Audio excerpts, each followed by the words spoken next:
NEET मामले को लेकर पिछले 22 दिनों से सीजेपी का प्रदर्शन चल रहा है। कल जबरदस्त भिड़ंत हुई, पुलिस और सीजेपी के वर्कर्स के बीच जमकर लाठी डंडे भी चले। वो तमाम चीजें निकलकर सामने आई, लेकिन आज का दिन जब संसद की कार्यवाही की शुरुआत हुई तो कार्यवाही से ठीक पहले विपक्षी सांसदों ने काले कपड़े पहनकर इसका विरोध दर्ज किया।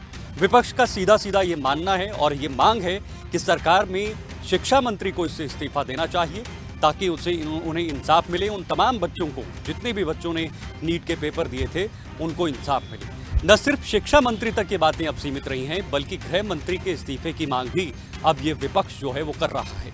इन पूरे मामले के बीच अब क्या कुछ निकल कर आएगा, ये रिपोर्ट देखिए। सुरक्षा बलों के छात्रों और सांसदों के साथ कथित बदसलूकी के विरोध में कई नेता काले कपड़े पहनकर संसद पहुंचे। इन विरोध प्रदर्शनों में कांग्रेस, समाजवादी पार्टी और टीएमसी के सांसद शामिल हुए। कांग्रेस सांसद राहुल गांधी ने भी काले कपड़े पहने और संसद के गेट के बाहर विरोध प्रदर्शन किया। गृह मंत्री अमित शाह और शिक्षा मंत्री धर्मेंद्र प्रधान के इस्तीफे की मांग करते हुए कांग्रेस सांसदों के साथ कई अन्य विपक्षी सांसद भी शामिल हुए। सरकार के खिलाफ विपक्ष के विरोध प्रदर्शन में शामिल होने के लिए समाजवादी पार्टी के सांसदों ने भी काले स्कार्फ पहने। इससे पहले मंगलवार को कांग्रेस कार्यकर्ताओं और स्थानीय नेताओं ने कई राज्यों में विरोध प्रदर्शन किए। उन्होंने दिल्ली में लोकसभा में विपक्ष के नेता राहुल गांधी, कांग्रेस सांसद प्रियंका गांधी वाड्रा और पार्टी के अन्य नेताओं को हिरासत में लिए जाने का विरोध किया और साथ ही सोमवार को सीजेपी कार्यकर्ताओं के विरोध प्रदर्शन के दौरान पुलिस की कार्रवाई की भी निंदा की। सपा प्रमुख अखिलेश यादव भी पीएम आवास के बाहर कांग्रेस के धरने में शामिल हुए थे और कांग्रेस नेताओं के साथ उन्हें भी हिरासत में ले लिया गया था।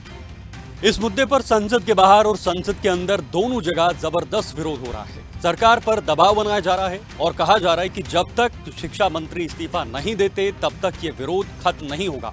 हालांकि दूसरी तरफ इस विरोध को अब राजनीतिक शक्ल भी दी जा रही है। एक तरफ आम आदमी पार्टी हो, कांग्रेस हो या समाजवादी पार्टी हो, तमाम विपक्षी दल मिलकर एक मंच पर आकर सरकार का विरोध दर्ज कर रहे हैं। दिल्ली में आज आम आदमी पार्टी के राष्ट्रीय संयोजक अरविंद केजरीवाल और यूबीटी ग्रुप के नेता उद्धव ठाकरे की मुलाकात हुई।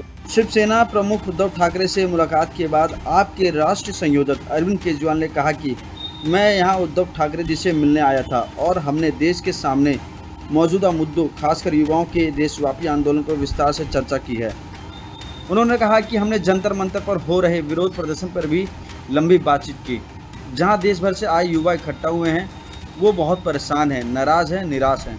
अरविंद केजरीवाल ने कहा कि मैं कल जंतर मंतर गया था और वहां उद्धव ठाकरे जी से भी मिला और प्रदर्शनकारियों के उनके प्रतिनिधियों से मिले। ये हमारे देश के बच्चे और हमारे देश का भविष्य है। कनॉट प्लेस जनपद और जंतर मंतर पर रात भर अलग अलग राज्यों से आए लोगों की भीड़ रही।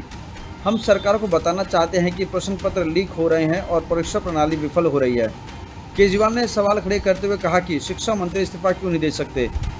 मंत्रियों को तो हमेशा बदला जाता है। शिक्षा मंत्री का इस्तीफा देना चाहिए और परीक्षा प्रणाली को ठीक किया जाना चाहिए।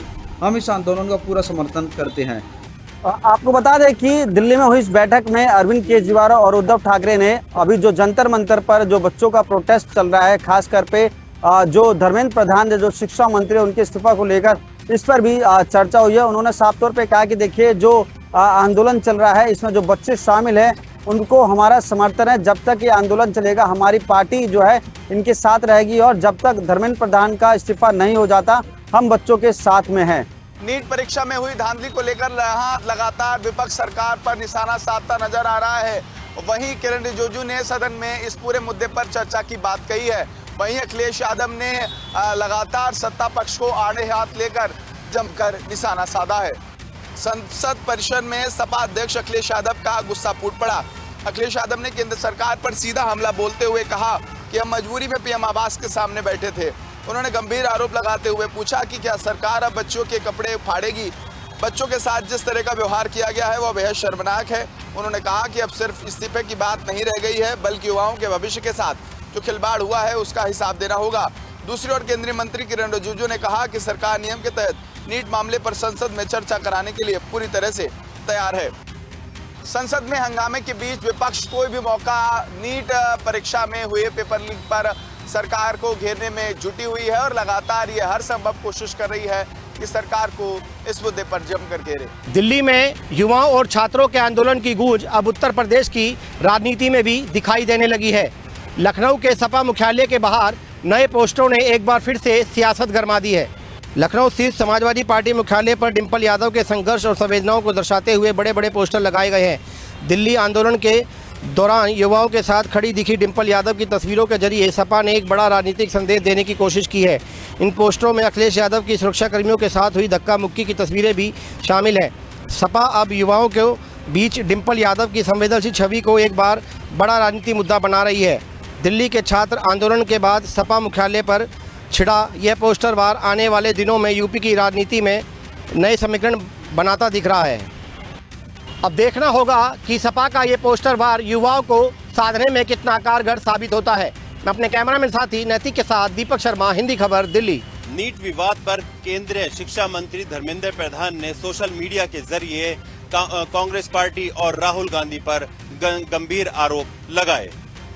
केंद्रीय शिक्षा मंत्री धर्मेंद्र प्रधान ने ट्वीट कर कहा कि राहुल गांधी और कांग्रेस पार्टी संसद के मानसून सत्र में हंगामा करने के लिए निर्दोष छात्रों का इस्तेमाल राजनीतिक हथियार के रूप में कर रही है। उन्होंने कहा कि पीएम आवास के बाहर धरना देकर आम जनता को परेशान किया गया और सुरक्षा नियमों की अनदेखी की गई। धर्मेंद्र प्रधान के मुताबिक जब सरकार नीट पर विस्तृत चर्चा करने के लिए तैयार है, तब भी कांग्रेस समाधान खोजने के बजाय राजनीतिक तमाशा खड़ा कर रही है। देश के छात्र राजनीतिक अभियानों में मोहरे बनाने के बजाय ठोस समाधान और जवाबदेही के हकदार हैं, जो हमारी सरकार देने के लिए पूरी तरह प्रतिबद्ध है। शिक्षा मंत्री के इस पलटवार के बाद देखना ये होगा कि कांग्रेस पार्टी इस पर क्या जवाब देती है।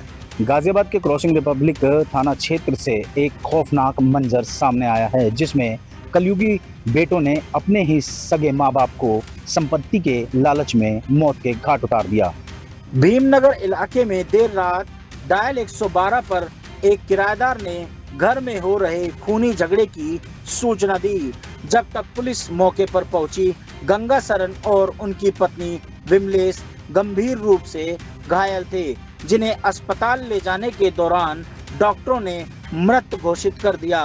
प्रारंभिक जांच के मुताबिक माता पिता ने दोनों निकम्मे बेटों दीपक और ललित को जायदाद से बेदखल कर रखा था, जिसको लेकर अक्सर घर में विवाद होता था। सोमवार रात भी इसी बात पर कहासुनी हुई, जिसके बाद बेटों ने सिर पर हमला कर दिया और गला घोटकर अपनी ही मां की हत्या कर दी। फॉरेंसिक टीम ने मौके से साक्ष्य जुटाए और पुलिस ने दोनों आरोपित बेटों को हिरासत में ले लिया। पुलिस ने दोनों शवों को हिरासत में ले लिया है और साथ ही साथ जो दोनों आरोपित बेटे थे उनको भी हिरासत में ले लिया है। पुलिस की जो कार्रवाई है वो अब प्रचलित है। अब देखना ये होगा जो कानून की प्रक्रिया है, उस कानून की प्रक्रिया से इन दोनों बेटों को क्या सजा मिलती है। गाजियाबाद से मैं देव वर्मा, हिंदी खबर। उत्तर प्रदेश की राजधानी लखनऊ में 3 युवकों के द्वारा एक युवती को अगवा करके सामूहिक दुष्कर्म किया गया। इस मामले में पुलिस ने 3 आरोपियों को गिरफ्तार कर लिया है। लखनऊ में सहेली के घर से लौट रही 15 साल की किशोरी को कार सवार 3 युवकों ने अगवा कर सामूहिक दुष्कर्म किया। विरोध करने पर बेरहमी से पीटा। घटना के बाद शिकायत करने पर जान से मारने की धमकी देते हुए सड़क पर छोड़कर भाग गए। घटना सोमवार शाम अलीगंज की है। किशोरी ने देर रात एफआईआर दर्ज कराई है।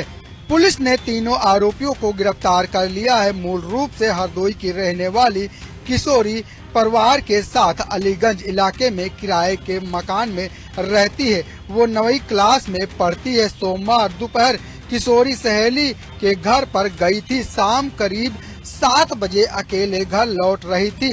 60 फीटा रोड के पास कार सवार 3 युवकों ने उसे जबरन कार में घसीट लिया। शोर मचाने पर मुंह दबा दिया। इसके बाद एक कमरे में ले जाकर सामूहिक दुष्कर्म किया।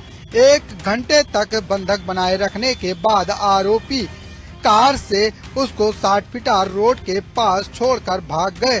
बदहवास हालत में किशोरी घर पहुंची और परिजनों को घटना के बारे में बताया, जिसके बाद किशोरी परिजनों के साथ थाने पहुंची और मामले की जानकारी दी।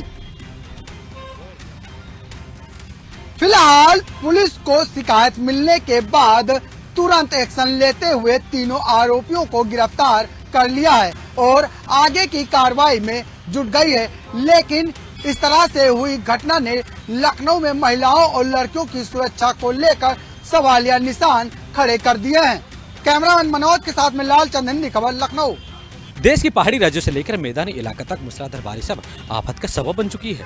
कहीं बादल फटने की घटनाएं तो कहीं अचानक आई बाढ़ ने भारी तबाही मचाई है। चारों तरफ तबाही का मंजर है और जनजीवन बुरी तरह प्रभावित हो गया है। जम्मू कश्मीर, हिमाचल प्रदेश, उत्तराखंड और गुजरात में लगातार हो रही मूसलाधार बारिश ने जनजीवन पूरी तरह अस्त व्यस्त कर दिया है। नदियां और नाले उफान पर हैं, जबकि कई इलाकों का संपर्क टूट गया है। सबसे डराने वाली तस्वीर जम्मू कश्मीर के बड़गाम जिले के पीरवाहा से सामने आई, जहां अचानक आई बाढ़ के तेज बहाव में एक बहुमंजिला शॉपिंग कॉम्प्लेक्स ताश के पत्तों की तरह ढहकर पानी में बह गया।